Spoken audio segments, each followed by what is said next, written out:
Good morning. It is time for us to start on John chapter 4, one of my favorite chapters of the Bible.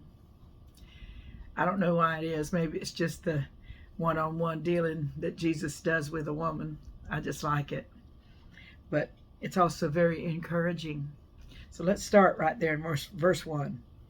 When therefore the Lord knew how the Pharisees had heard that Jesus made and baptized more disciples than John, though Jesus himself baptized not, but his disciples, he left Judea and departed again into Galilee. So Galilee was his home. That's where he was from. And they're telling that Jesus didn't really baptize people, but his disciples did. And that was what he wanted them to do. He wanted them to start all over. Jesus did. That's why God sent John to begin with, to teach about starting all over, starting with a clean slate. You know, Jesus gives us a clean slate, but it's really by his blood, not by washing of water, but it's by his blood. And then we show that we have a clean slate by going down and being baptized down under the water and back up. So Jesus wanted people to start over and have an opportunity to feel that position of, I've left all that behind now, and I will do better. I will do better with my life. And so he left Judea and departed again into Galilee, and he must needs go through Samaria. Then cometh he to a city of Samaria, which is called Sychar, near to the parcel of ground that Jacob gave to his son Joseph. So this area of Israel is just rich with historical things. You know, Jacob lived a long time before Jesus. Joseph lived a long time before Jesus. But here they are. Here is the parcel of ground that Jacob gave to his son Joseph. Now Jacob's well was there. So, you know, you can almost think of Jacob. Well, not so much Jacob, because Jacob died before Joseph and them came out of Egypt. And Moses brought them all out and gave them the land. But how did Jacob give Joseph that parcel of ground? How did he do that? I don't know, but that's what it says, near to the parcel of ground that Jacob gave to his son Joseph. You know, Moses is the one that brought them out of Egypt, and then Joshua brought them in and into the land of into their promised land, Israel, and divided out the land. But this says Jacob gave to his son this parcel of ground. So it just seems to me that I can just see Jacob and Joseph talking about the land, talking about God, when God finally gives us the land, and maybe Jacob saying, you know, son, this is what I want you to have. This is the parcel I want you to have. I want you to have where that well is. I want you to have it. I can almost see them talking, and they may have been in Egypt when they were talking about it, because, or it may have been before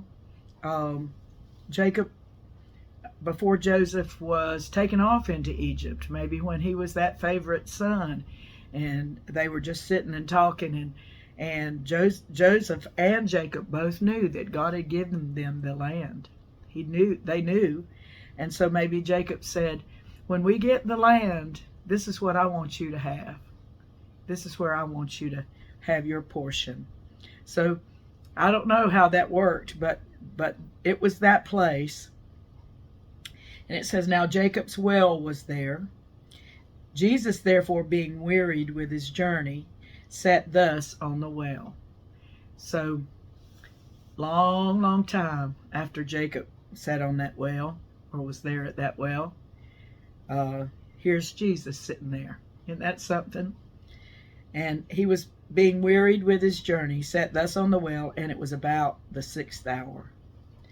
So what is the sixth hour? It starts at 6, and the sixth hour is noon. You know, from 6 to 12 is noon. So it was about the sixth hour. There cometh a woman of Samaria to draw water. Jesus saith unto her, Give me to drink. For his disciples were gone away into the city to buy meat. So Samaria was very close by, and they went to get him something to eat. And Jesus, they just left him there by himself at the well, sitting and resting. And here comes the woman of Samaria, a woman of Samaria to draw water. So Jesus just begins to talk to her, and he said, Give me to drink. He was thirsty, and he didn't have anything to draw with. So then saith the woman of Samaria unto him, How is it that thou, being a Jew, askest drink of me, which am a woman of Samaria? For the Jews have no dealings with the Samaritans. Jews have no dealings with the Samaritans. You know why? When the nation of Israel split up, back at right after Solomon died and his son became the king, when they split up, they had worship that wasn't based on the Word of God, and they changed, and they went into idolatry, and then they were taken out of the land of Israel, and other people were brought in to live there. So there were some Jews and some people that came from wherever and are married, and so the Samaritans were thought of as half-breeds. They were thought of as not pure Jews. So she said that the Jews have no dealings with the Samaritans, and she was a Samaritan. And so here's what Jesus said. Jesus answered and said unto her, If thou knewest the gift of God, and who it is that saith to thee, Give me to drink, thou wouldest have asked of him, and he would have given thee living water.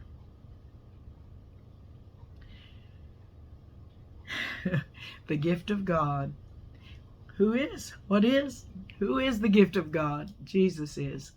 He's the gift that God has given all of us. We just had Christmas, and the first Christmas gift is Jesus. What is he? Isn't he? He's the first Christmas gift that we ever received.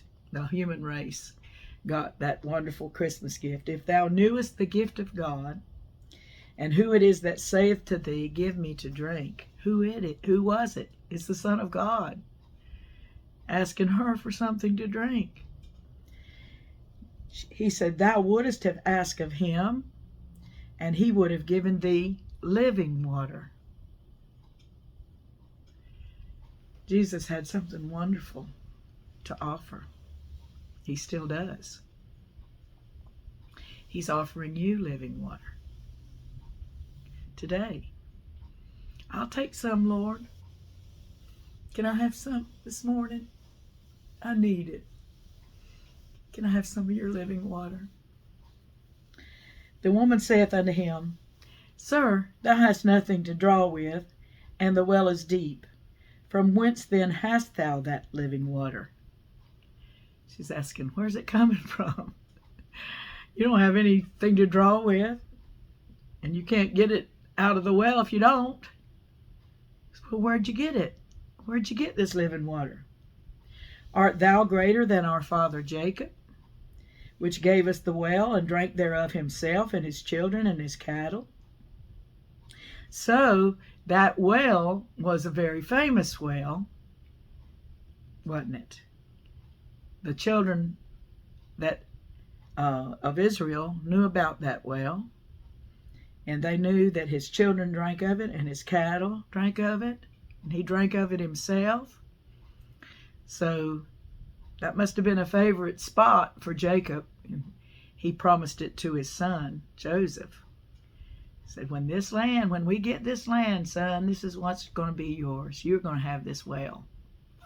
So now we know a little more about it. Jesus answered and said unto her, Whosoever drinketh of this water shall thirst again. But whosoever drinketh of the water that I shall give him shall never thirst. But the water that I shall give him shall be in him a well of water springing up into everlasting life. Living water, huh? So Jesus answered her with what he knew. And what he knew was natural water is going to cause you to thirst again. You'll have to have some more. You'll always have to have some more.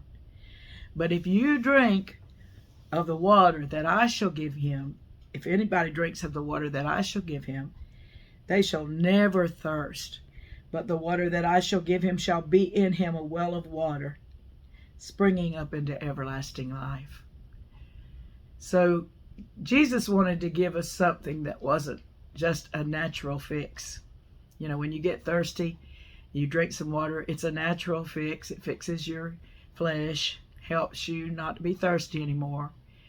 But he wanted to give us something that would satisfy our souls, satisfy that longing inside that we have for him. The water that I shall give him shall be in him a well of water springing up into everlasting life. The woman saith unto him, Sir, give me this water, that I thirst not, neither come hither to draw. She didn't quite get it. She thought, if he gives me that water, I won't have to come back here anymore. And she was by herself. She wasn't with a bunch of other women. So it was about noon. And a lot of women had already come and got their water. That's what I've heard people say about her, that she was not like all the rest of the women in the town coming to the well to get the water. She came by herself.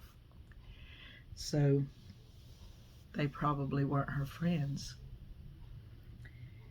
So then, when she asked him to give me this water, that I thirst not, neither come hither to draw, Jesus saith unto her, Go call thy husband, and come hither.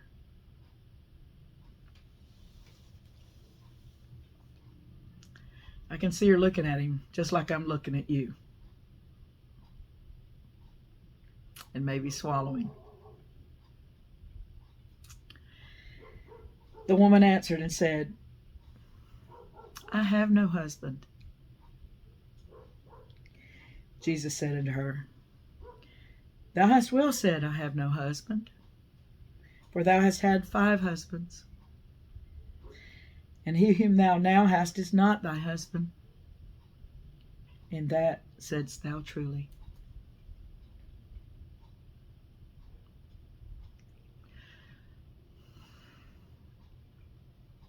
The woman saith unto him, Sir, I perceive that thou art a prophet.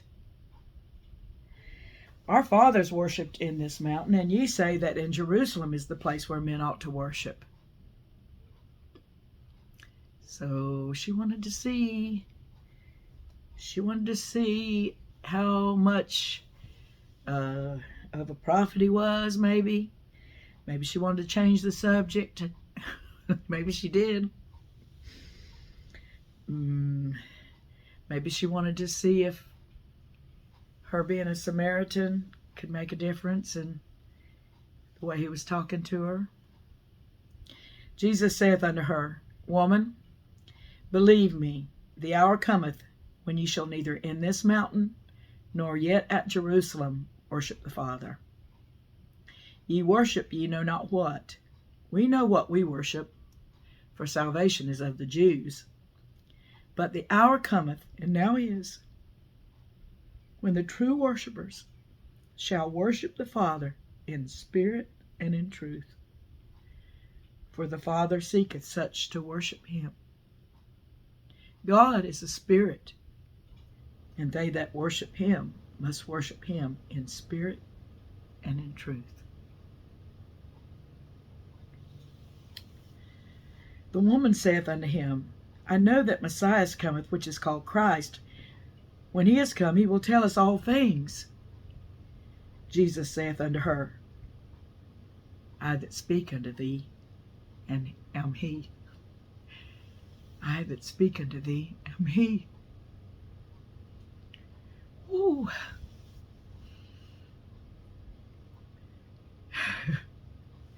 She'd come to get some water. Did she ever get some? Yes, some living water. She learned, it doesn't matter if I'm a Samaritan. It doesn't matter if I'm not a Jew. The hour cometh, and now is, when the true worshipers shall worship the Father in spirit and in truth. She heard that, meaning, I can do that. I can worship him in spirit and in truth. God is a spirit, and they that worship him must worship him in spirit and in truth. She's thinking, I can do that. But she had to press on a little bit because she wanted to know how the Messiah fit in this. I know that Messiah cometh, which is called Christ. When he is come, he will tell us all things. She knew he told her a lot about her own life that maybe nobody even in the town knew, that she'd had 5 husbands and she was living with a man that wasn't her husband. Or maybe they all did, but she didn't think this stranger knew.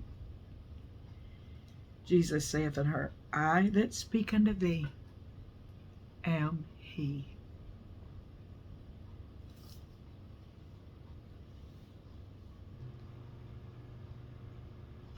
My, I just had to look him in the eyes for a long time after that declaration. Hallelujah. What a wonderful meeting this was for her and for him. What a wonderful thing to happen to her and to him. Both of them and me. What a wonderful thing to happen for me and for you.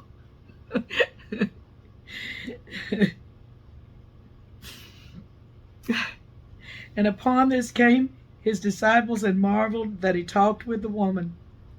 Yet no man said, What seekest thou, or why talkest thou with her? The woman then left her water pot and went her way into the city and saith to the man, Come, see a man, which told me all things that ever I did. Is not this the Christ? Then they went out of the city and came unto him.